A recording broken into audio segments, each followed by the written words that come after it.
No, yeah, I feel like it's a great achievement for myself. I never thought as a kid that I'd make that many appearances in football, but now I'm delighted, and I'm wanting to get my next target now is to try and get to 600.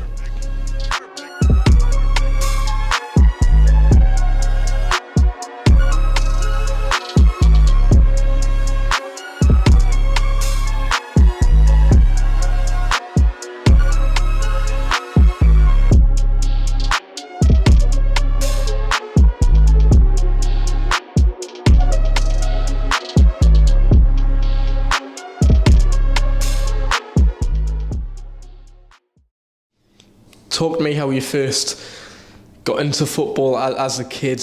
You know, how did you work your way into the professional game? No, listen, I think everybody as a kid wants to be a footballer. I was fortunate enough at a young age to be signed at Leicester City, and for me, I was lucky enough as well to go through the academy from such a young age all the way to becoming and signing my first year pro, which I got, I think it was at 17 or just turned 18.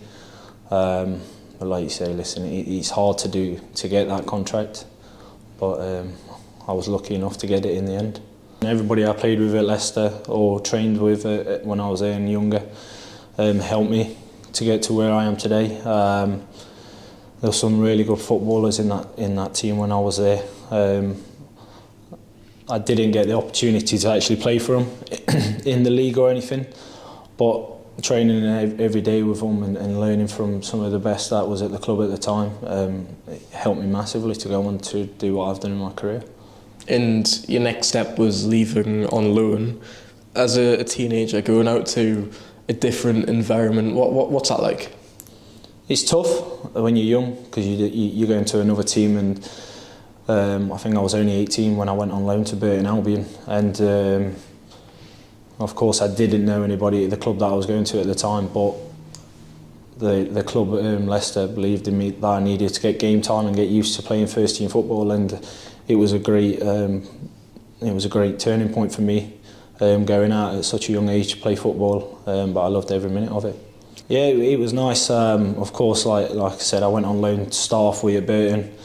And then, like you say, I went to Yeovil, but it didn't work out. I think, from what I remember, it was snowed quite a lot at the time, and I think I ended up getting a little bit of an injury, which sent me back to Leicester. And then after that, of course, I went back on loan to Burton Albion for a couple more times. And like you say, going into a squad and players that you know makes it so much easier because you feel so much more comfortable when you do that.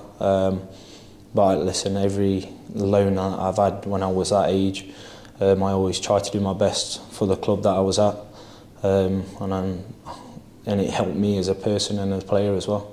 And you see quite a few players, you know, go on loan somewhere and then turn that move into a permanent contract, and that's what happened with yourself at Bristol Rovers. Yeah. What was it about that initial loan move at Bristol that, you know, you decided you wanted to do that full time?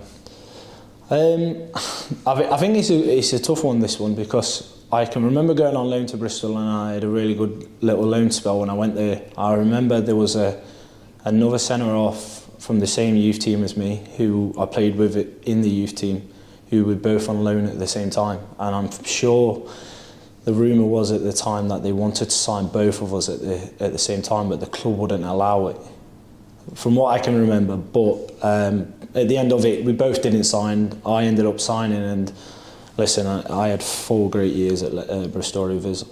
There was ups and downs, but I would never have changed the 4 years that I spent there.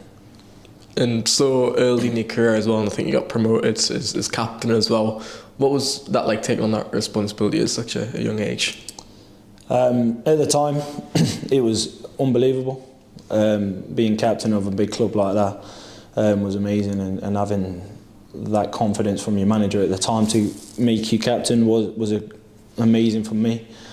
I'm sure though at the time when I did become captain, it was a tough time for the club, which puts a lot of pressure onto you. And as you can see, that year I think we ended up getting relegated from League Two. But to make that even more special at the time, we went on and got promotion back from the National League back to League Two, and then to go on and get promotion again back to League One, which was a massive achievement for myself and for the club at the time. Yeah, and I guess in that short space of time, 3-4 years, you've seen a lot of things in football. I guess a decade on, how much do you feel so that taught you as a person and a footballer, that stint at Bristol Rovers where you've seen both sides of the coin, relegation and promotion? Yeah, listen, relegation's one of the hardest things to go through, especially at the end of the season, because you're just thinking, how do we bounce back from this? What do we have to do? And things like that. But listen, there's some people out there who don't have a club after a relegation, and I was fortunate that I was still in contract. But I went away, worked hard, and came back the following year, and it was such a good season for me, especially when we was in the conference. We, like I say, we won the playoff final, and it was a good season for myself because I think I picked up a few awards as well. But like you say, it's tough when that happens to you, no matter who you are as a player. But it's about bouncing back and trying to become better. That playoff final game, can you remember much about the day, the game? Where does it rank in your career, would you say? It's got to be the top of my career, of course. I think the whole atmosphere about it as well, turning up to Wembley. You don't realise how big the stadium is till you actually get onto the pitch. The amount of fans that came to that game, it was a big number of fans there. And I can remember I felt absolutely fine in the warm-up, felt absolutely no nerves, nothing. And then once we walked out and the stadium started to erupt and that, my legs felt like jelly at that point. But it was a great day. Apart from we went 1-0 down, and then lucky enough we came back, got back into it and won on penalties.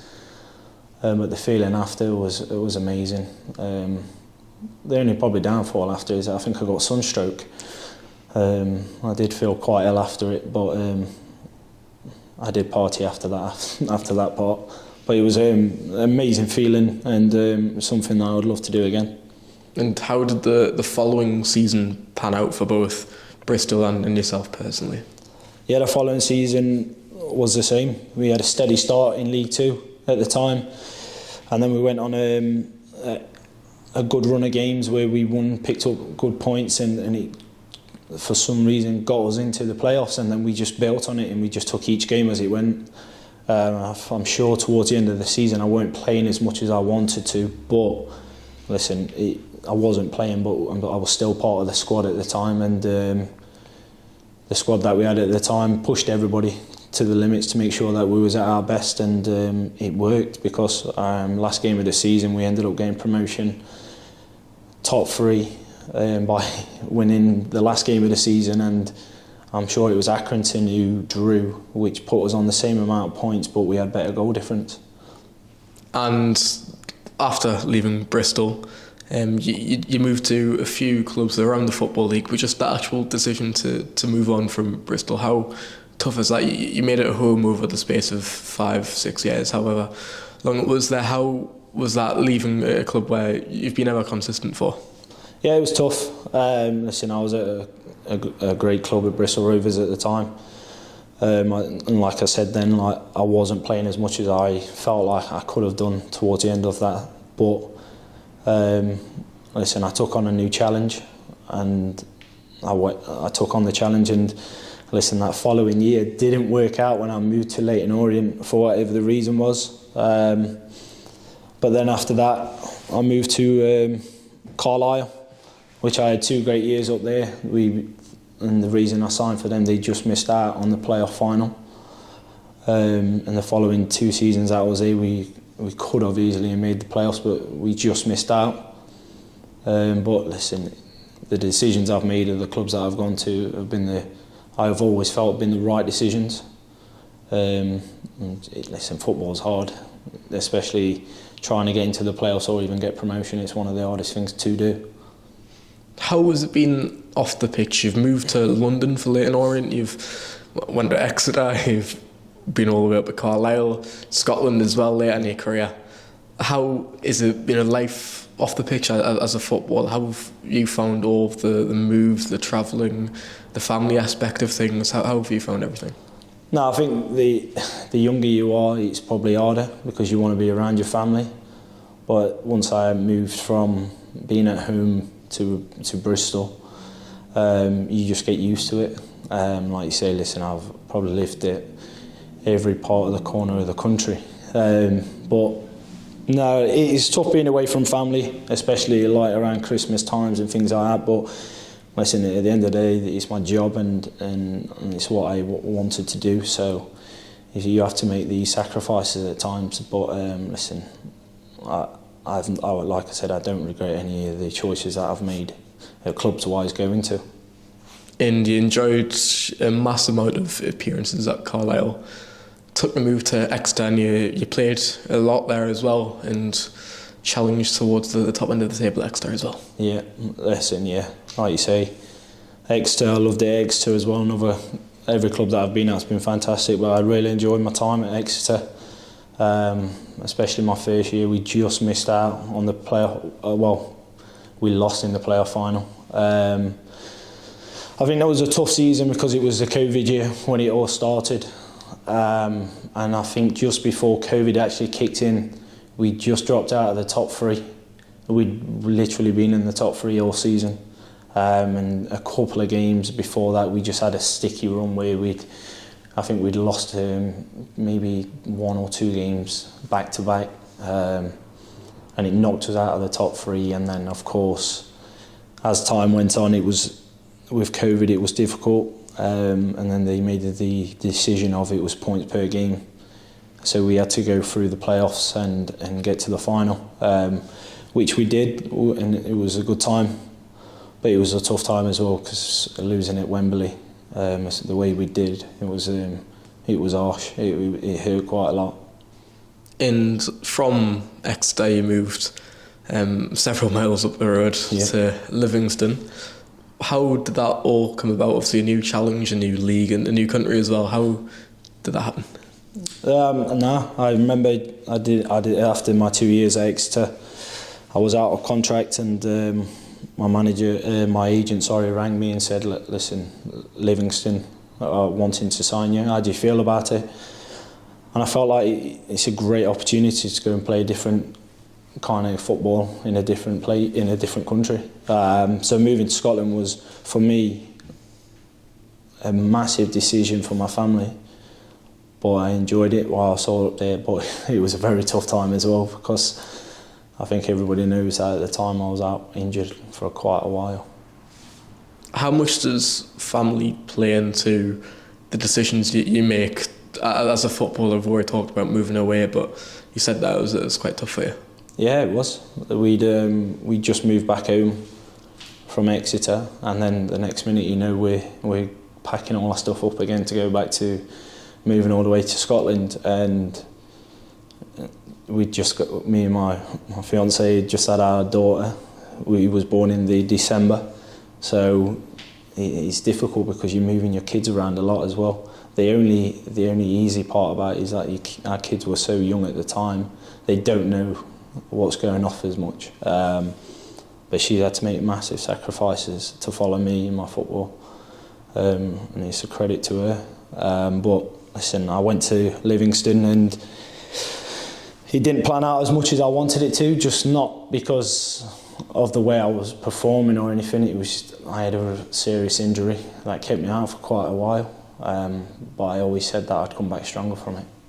My knee just kept swelling up after games, training, which was tough, and you're questioning why is this happening, and you start trying to make these little things up in your head. Or is it the AstroTurf? Is it this? But at the end, after a while, I got a scan on my knee, and you get told one thing and then it was something else, which I didn't find out till after I had my first operation on my knee. So having 2 operations in, I would say, 2 to 3 months was a big blow to me massively, because nobody wants to be injured. But especially when the second operation had to come, that was tough. Especially the amount of time that I knew that I was going to be out. But once I got to a certain point of that injury, I just said to myself, right, I need to get myself in a position that I'm fit and ready for the following season. And I did that. I was just unfortunate that I'd been out for so long that new players had come into the club at the time, and I wasn't in the line to probably start as the games that I wanted to. And are you in a healthy state now? How is your knee? So a year or two on since that injury, how was everything? No, it's been fine. My knee's been fine, touch wood. I think the year that I actually came back fully fit at Livingston, I think I knew it was going to be fine. Listen, at the time that I had it, I wasn't young. I was 30 years of age, and I think it does play on managers or clubs' minds that the age of an injury can play. But listen, I worked hard to get to where I am today, especially to make sure that I didn't have these problems with my knee again. And then after not playing as much as when I came back from my injury, that's when I came to Hartlepool. I remember having chats with the manager at Livingston about trying to leave the club because I wanted to play. And then I remember my agent calling me about that Hartlepool were willing to take me till the end of the season, and I jumped at the chance. There wasn't too many options out there, but when I knew Hartlepool wanted to sign me, I jumped at it just because I knew that it's a massive club. And I don't regret it one little bit. I've enjoyed my time here at the minute. It was tough coming in because I was a bit nervous, but I feel like the more I've played, the more comfortable I've gotten. No, I think, like you say, we're on a bit of a good run, and we've got to keep that going. We've got to keep that momentum building up, and starts on Saturday again against Tamworth in the FA Trophy. If that's people changing or not, it's one of them. As a squad, we've got to keep on top of that. Barnet was a tough game. We know that. They were top of the league and they're there for a reason. But to get a draw is, I wouldn't say a great result, but you're playing top of the league, you are a good team that score a lot of goals, and to keep them quiet for as long as we did, it's a credit to the whole squad. But listen, we've just got to keep this momentum that we're building in a minute, and we've got to try and push on as much as possible. And just speaking about Tom Parks personally, 500 done and dusted now. You said it's now on the next milestone. Yeah. If you had a chance to reflect on them 500 games as of yet, if you sat down this week and looked at your career or anything along those lines? There'll be a few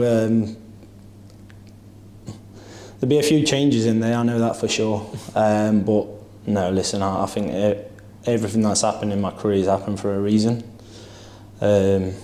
Would I change things? Of course. But if I changed them things, would I have been at where I am now? I don't know.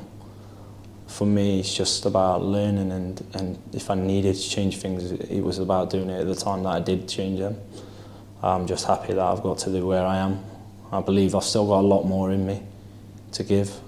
And like I said, my next milestone will be trying to get 600 games.